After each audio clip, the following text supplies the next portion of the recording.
Hey there, welcome to another episode of Cooking with Violet Vixen. We are making tomato and chorizo risotto. Here's what we need. We're also going to need a large saucepan, a small saucepan, a ladle, a wooden spoon, and all these ingredients. So come on in and I'll talk you through what we're doing and what we need. Okay, so I'm 95% ready, and I just didn't want to get too far ahead because I just wanted to show you a couple of variations and things that have happened. So first of all, we are going to need a teaspoon of olive oil. That's an easy one. 400 grams of chorizos. Not knowing the chorizos that my butcher had, I thought 2 would be enough. Unfortunately, the 2 that I got is only 250 grams, so there's less chorizo. They're nice too, unfortunately. If I had brought more, it would have been too much, so can't win. Next time, I think I will ask for the amount that I need, like the weight, which is 400 grams, not a number. 1 onion, which I'm going to chop up and try not to cry. 350 grams of risotto rice. Now, risotto rice is actually arborio rice. There's a little bit more than that in there. That's fine. 1 tablespoon of red wine vinegar. 1 can of chopped tomatoes. Chopped and diced are the same deal. 1 litre of hot chicken stock. It's not hot yet. That's why I said we need 2 saucepans. So I'm being lazy by buying it like this, but I find that it's mixed perfectly. They probably put more than just stock powder in water. So I'm happy to use the full 1 litre on this one. 85 grams of frozen peas. I think there's a little bit extra in there. And 1 tablespoon of grated parmesan. That's there. Alrighty, so now that you know what's going on, I'm just going to quickly chop up the onion, chop up the chorizos. While that's going on, I'm going to put the stock in the smaller saucepan to start to boil. So I will be back soon. So to chop the onion up, I'm just going to chop the ends off and then just chop it. So it's fairly straightforward. Try not to chop my fingers. So this is a recipe that is going to serve 4. Obviously, it would be better if it had all the chorizo with it, but as I say, move forward on it. I guess they say you can always learn something. Lesson learned is don't order. Don't assume that you know how big they're going to be. Order it by weight. Some of the supermarkets sell them anyway, and I think they're bigger ones. I don't really remember buying them ever in the supermarket. So I think maybe sometimes Aldi has them. Oh, this onion's horrible.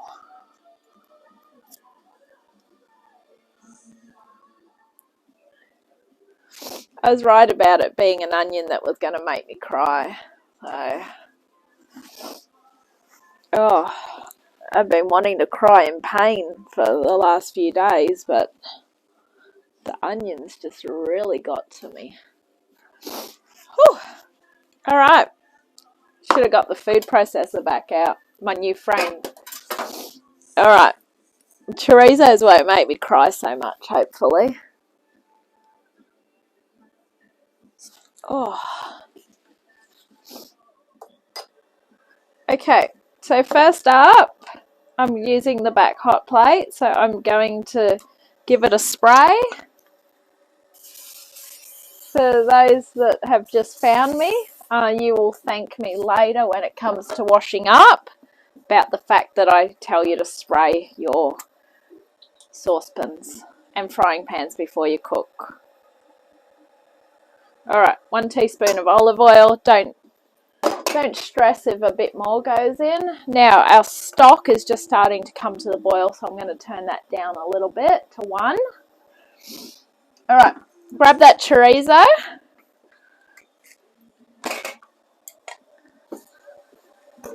Sizzle it away for about a minute.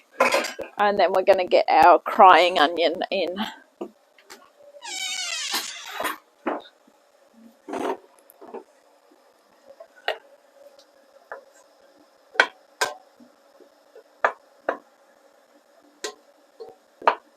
So basically wants us to start and cook it until we start to see the chorizo sweating. You will start to notice the natural oil coming out of it.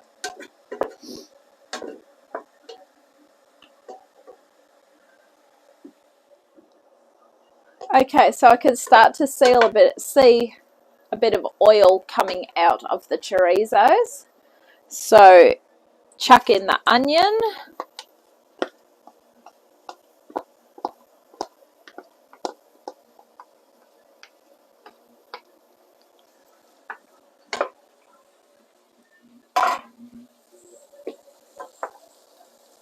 Try and break them up a bit more. I have a habit of not being able to chop onion up really, really small. But if I get the food processor out, I can. But I don't see the point in getting a food processor out for one onion. The last episode, when I was cutting up a few things and grating, definitely. Slicing and grating, definitely. Best thing ever. But to do one onion, no. Too much effort. Alright, so we're going to give this a good stir. I'm going to go grab the next ingredient. Okay, I'm just going to turn that down to halfway now, which is 3. And I don't really think it's going to need 5 minutes, unless you want soft onion. I don't really care whether my onion's crunchy or whatever. So in goes the risotto rice.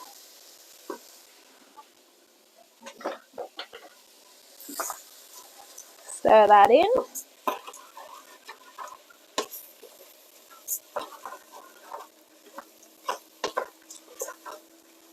Okay, you want your 1 tablespoon of red wine vinegar now.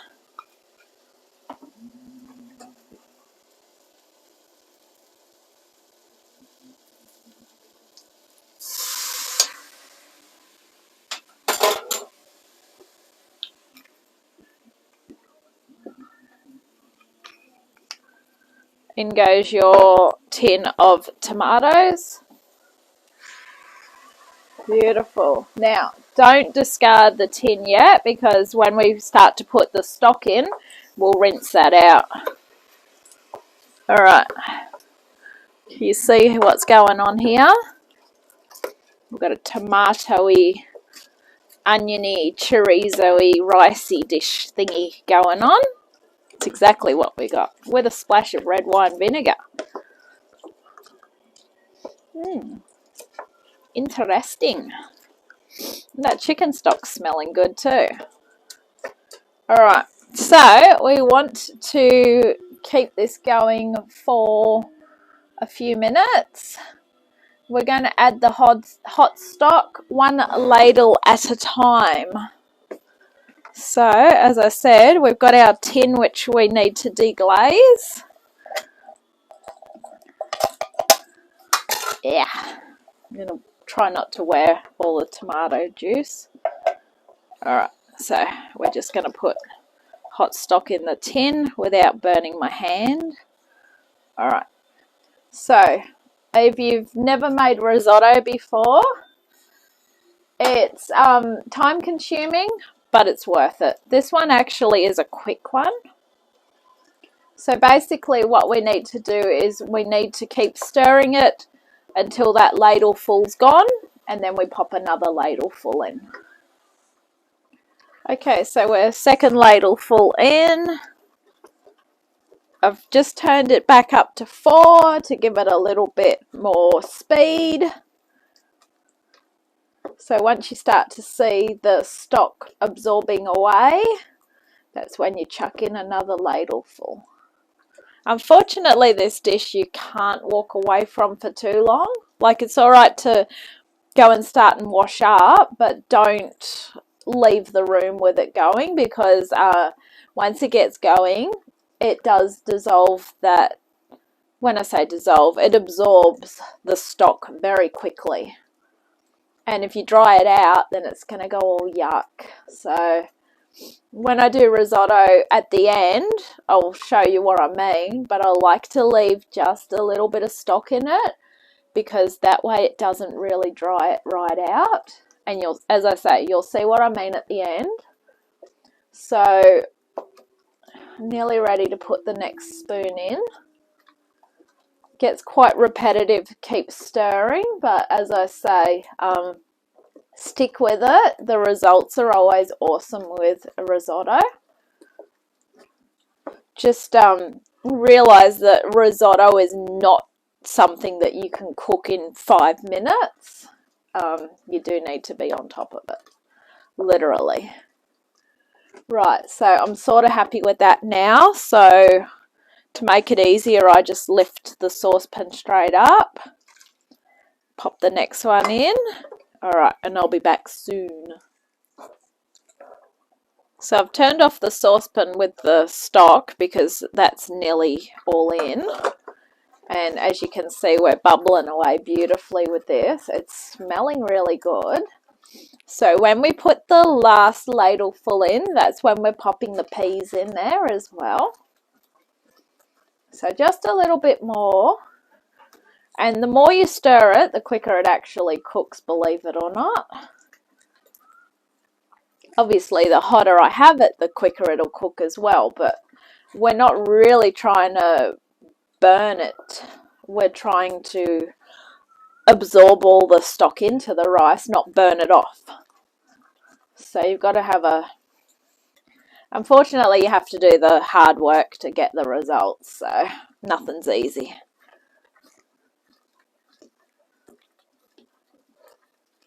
But we're starting to get to, I reckon, I'm just going to put the peas in and then pop the rest of that in. So in go the peas. So I can give those a quick stir in.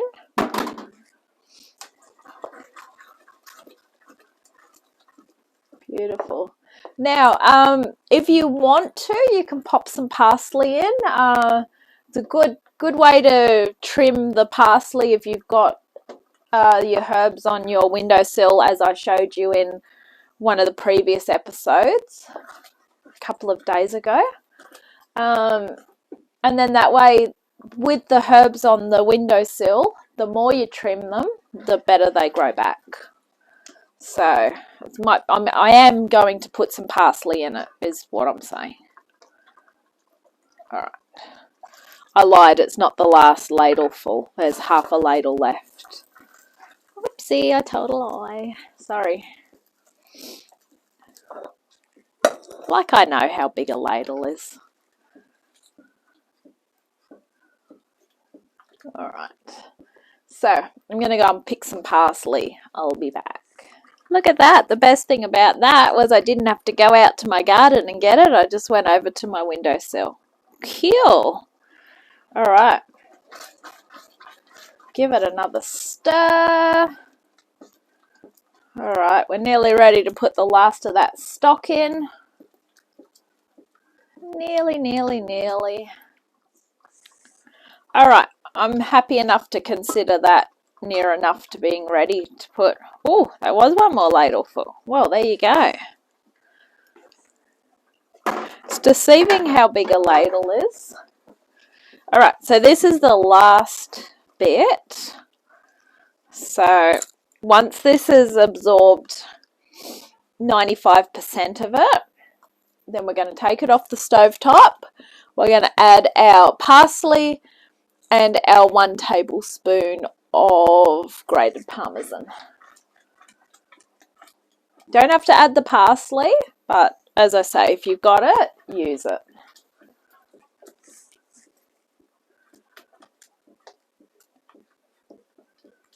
All right, I'll be back soon. So I'm just trying to bubble out about another minuscule I don't want it too sloppy, but I don't want it too dry. So we're trying to get somewhere in between. So as I said, I don't like to dry it right out. Keeping in mind, it is going to set as well. And I'm putting mine in the fridge. So when I put mine in the fridge, obviously, and then warm it up, I do need a bit of liquid in mine. So maybe about 20 more stirs, and then I reckon I'm good to go.